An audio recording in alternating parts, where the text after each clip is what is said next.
Oh no. Turn your phone off.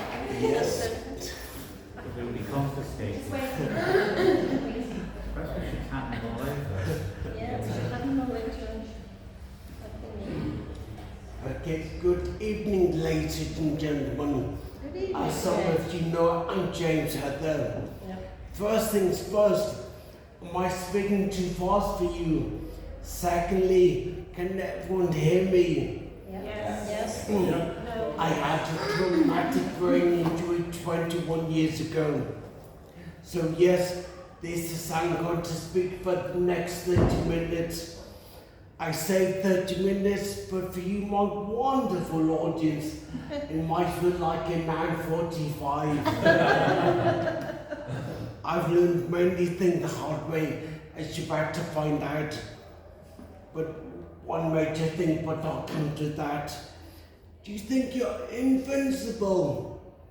Well, I've learned I used to be invincible, but I'm not anymore.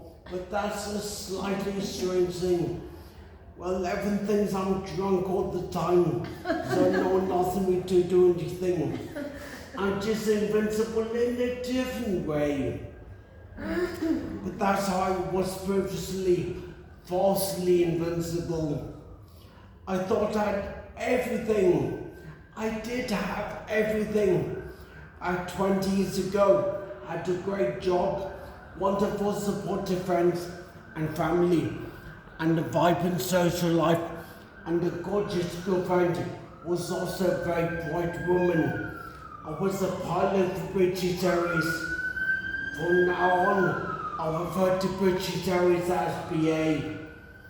But I thought I would give them the full name at the top of the talk, with the points out. When I say it was a pilot for BA, I don't mean I played Murdoch in the 18. That's a very niche reference, which is some I'll lose some people, and I can't afford to do that. Anyway, what I'm trying to say is life was good, great in fact. I had everything. Sky was the limit. There was only one thing left to do. Go to life spectacularly in one split decision making.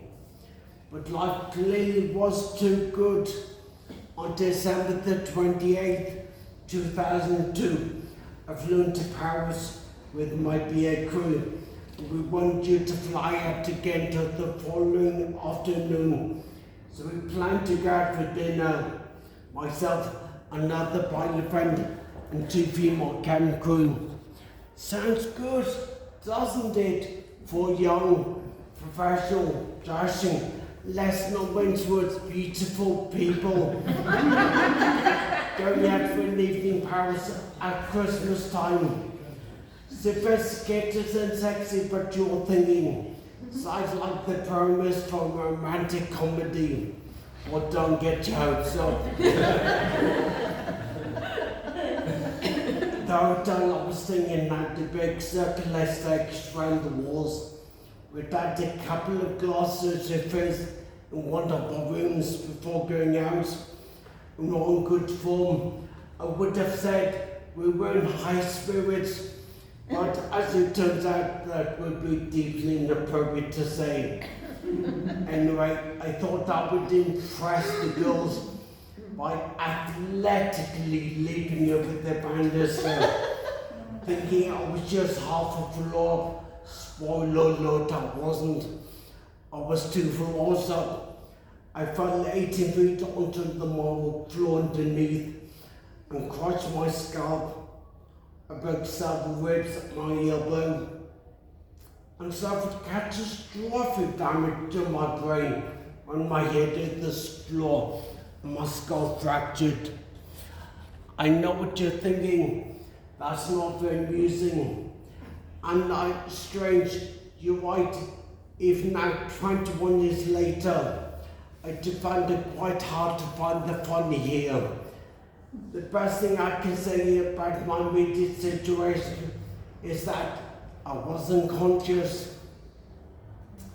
And you can see why now that race in high spirits would be a bit wide of the mark, as well as being right on the money.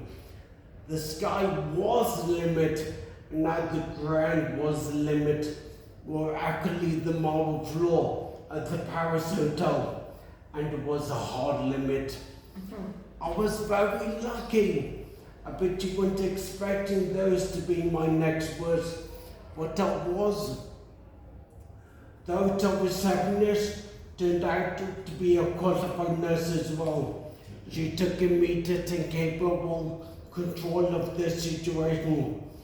Thanks to her, I was out at the leading hospital in Paris, the one where they difference down the two after a fatal accident. Fortunately, they had better luck with me. The doctors carried out a risky operation to remove part of my skull. They allowed my swollen brain to expand. I had about a 3% chance of survival. It was touching whether I would survive the op, but without it I would have died. Of course, the surgeons were left with the bit of my skull to put somewhere for safekeeping. What are we going to do with this? I imagined he asked, except in French. Yes, Or they're looking around for a spare work container. No, obviously they have a plan. They think ahead, these French doctors. They stored it in my abdomen to keep it alive, which works. And this led to a funny pub conversation arising from the strangest of tabloid headlines that would be written about me in the coming months and years. Dogs put my skull in stomach. Now, I suppose that's a bit misleading. Some suggesting either some serious surgical mistake or that I'm some kind of volunteer skull carrier. Back to the fun stuff. I was in the coma for 6 weeks. Hang on much to say about that. And then in intensive care for another 2 months. I haven't quite done the precise calculation, but you wouldn't be surprised to find I spend more time unconscious in France than conscious, and not in the good way. My mum and dad were with me the whole time in Paris, renting a flat and visiting every day. Fortunately, they're both fluent French speakers, which meant they could put notices around my bed with French to English translations, so the nurses could speak familiar phrases to me, like clench your fist, open your eyes and stuff like that. They also be responsible people. They possess the temptation to take the mick with that. And my parents could communicate with the French doctors about my progress, and the good, if obvious news, there was some. Every day there would be some small sign of improvement.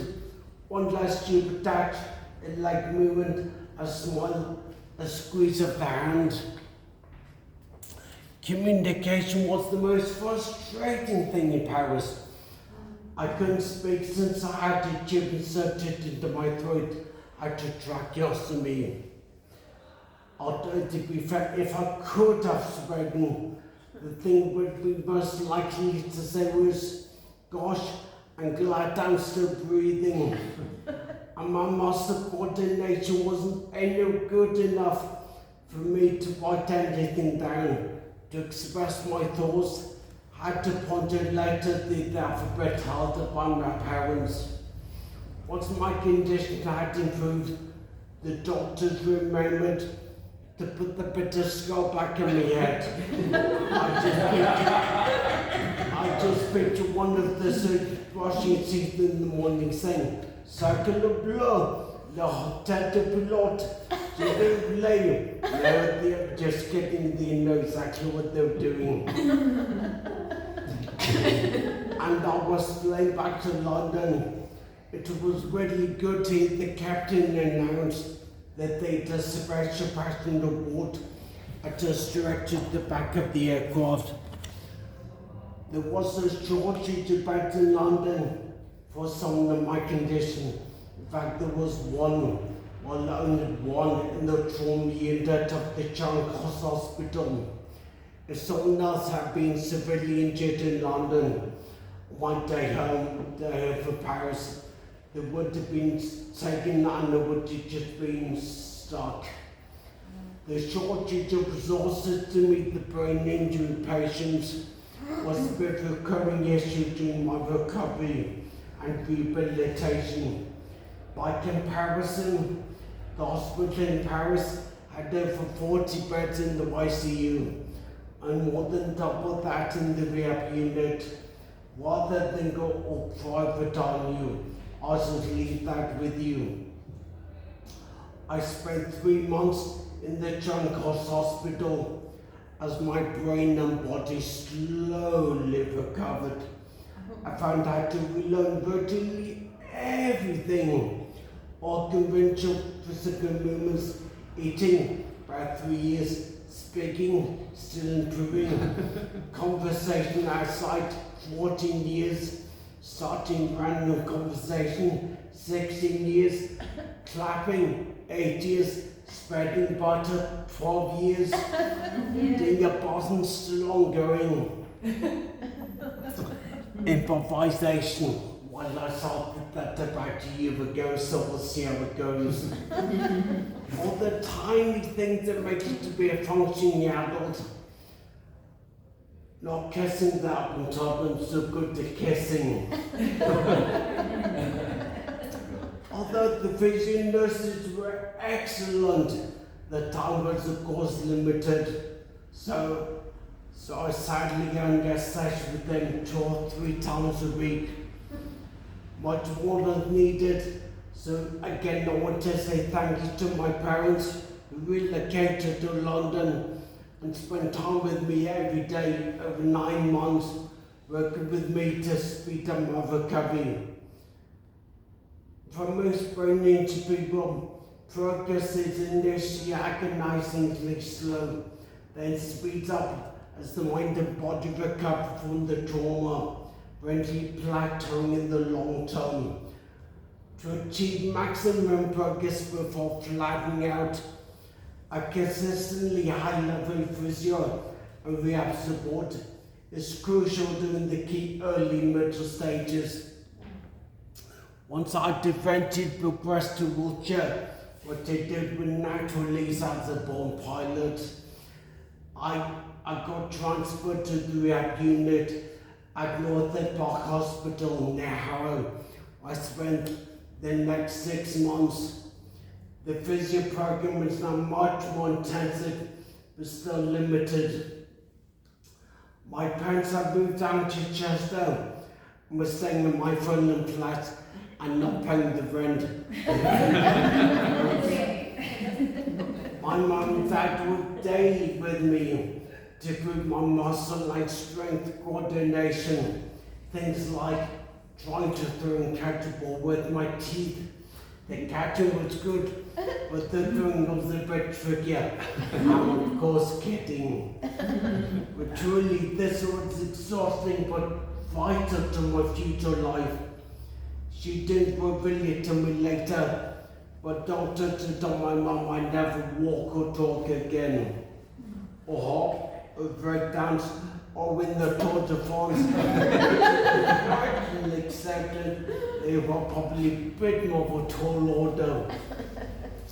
Anyway, the grim prognosis just made us both more determined that to walk out of the damn hospital unaided. There were several other brain injured people on my ward.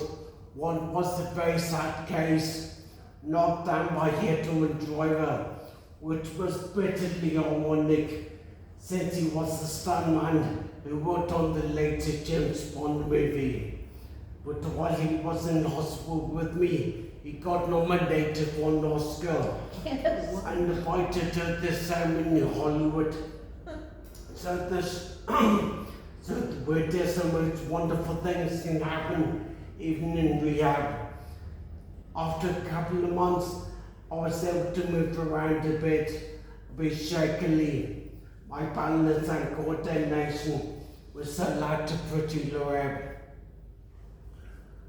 And then came the day I took a few unaided steps down the corridor to the applause of those store staff, staggering like a Soho drunk on the Friday night. By the time I left Northern Park, I could also speak again, but no one could understand what the hell I was going on about. My speech was virtually unintelligible. Even to my parents, much more work to be done there. But I'm doing a talk to you now, so it can't be that bad. Yeah. However, when I did leave Northern Park, I damn well did leave out of there unaided. I moved into the transitional living unit in Putney. It was great and crucial because I had to learn how to live in Marine again for 6 months. for the first 3 of which I had to text my girlfriend after every meal to let her know I choked to death. Not a joke, but not funny either, just part of getting with life. The transitional living unit was close to my flat in Fulham, and I went there once a week for that period before returning here for good, a year and a half after my rather regrettable accident when my head hit the floor in Paris. And what about my flat and where it is? I'm blessed in that I live in a fantastic place with a lovely community, a bunch of near and not so near friends who were there to always help me out. My flat is a converted antique shop in the middle of a row of actual antique shops. It's got a big front row window.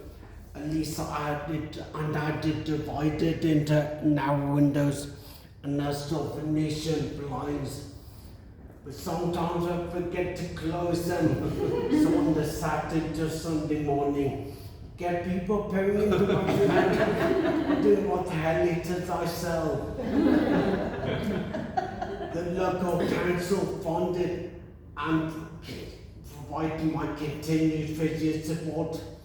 And through that I developed my own personal program of activities, which included swimming in the local pool to improve my strength and coordination. And texting my girlfriend when I'm drowned, but that's just part of life. I did daily exercises to improve my coordination, particularly simple things like clapping my hands. I won't lie, it wasn't unspeakably boring, but it had to be done because of the damage to my right arm. The whole brain injury caused a long shadow over my other long-term physical disabilities. I had to learn to write with my left hand, and now ambidextrous, so I take the greatest of pleasure in the most commonplace of things these days. Just the stuff other people take for granted. Walking neighbours' dog in the park, balancing on their narrow legs. I might not do that one again though. At least not on the second floor. Carrying coffee in my right hand. Well, I couldn't have done those about 5 years ago. Until every now and again I end up with the hot red crotch and not in the good way. Before my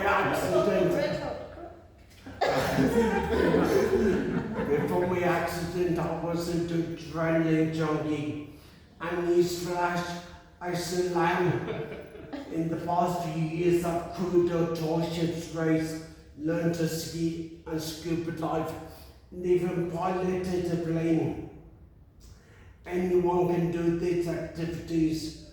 For sailing, contact the Jubilee Sailing Trust, and skiing the Disabled Skiing UK. Both charities are adapted to take people confined to wheelchairs. My life is full. I've had a couple of great charity volunteering jobs, and I've been named extra in TV and film.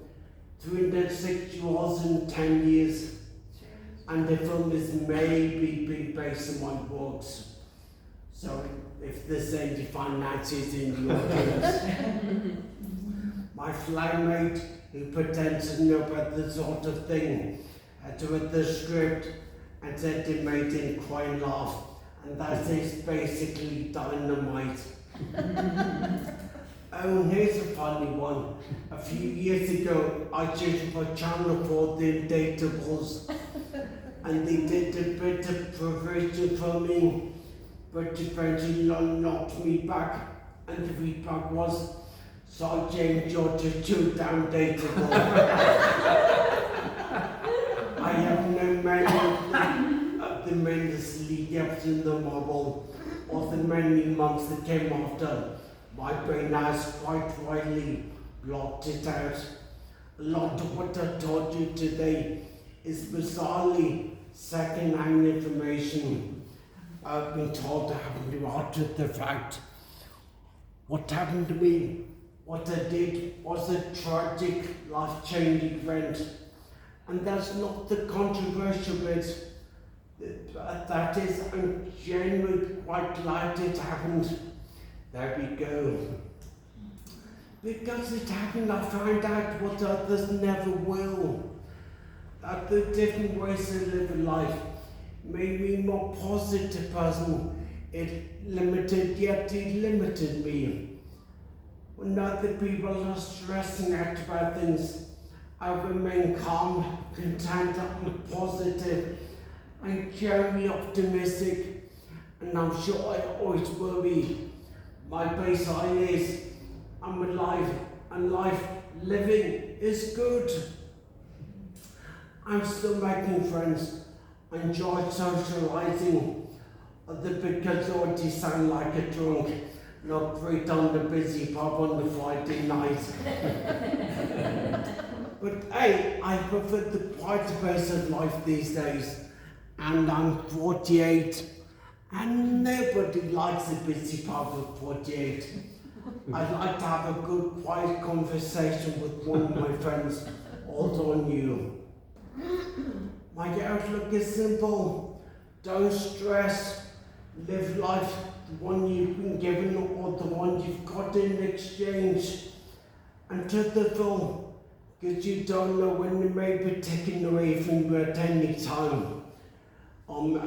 Any day, maybe Wednesdays. It's usually happening on Wednesdays, so don't avoid leaving the house on Wednesdays. I'm grateful beyond words to my family and friends, to the doctors and parents who saved my life, and for the help and support of everyone. Enabling my recovery over the various facilities I was at. And I'm able to be here and talk to you today. My education at the King's School in Chester also had me at first to become a pilot, and then to become something else. More determined positively, and the resilience they helped me to build. Oh wait, I did. My memories occasionally let me down, so I just ignore that bit. The parting messages to take away. 1, life is precious, cherish it, don't squander it, and whatever you do, don't throw yourself up a balcony in Paris. It is fine. And 2, it's an old cliche, even more than the first one. Don't judge a book by its cover. So many times in the early days, but we used to cross the street to avoid that really staggeringly drunk guy when I was just trying to get home on the 4 o'clock on the Tuesday afternoon. And not in my speech, people make assumptions about my mental ability, my intelligence. Just take a moment about that and realise what difficulties people like me must do with every day. Try to empathise and then you'll understand. Having said that, if you mean with the bar, I may just be drunk.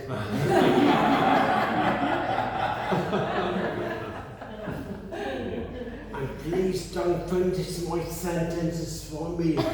Just wait a wee bit longer. Not to end on a bit of a downer, but only with this sobering statistic. Head injury remains the most common cause of death and disability for people under 40.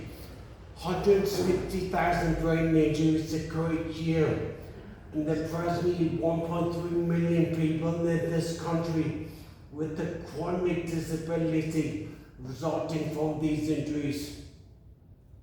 Thank you for being here, your kindness and patience and understanding, and thank you for having and listening. In the 2021 mine's gin and tonic in the bar. Have a good evening.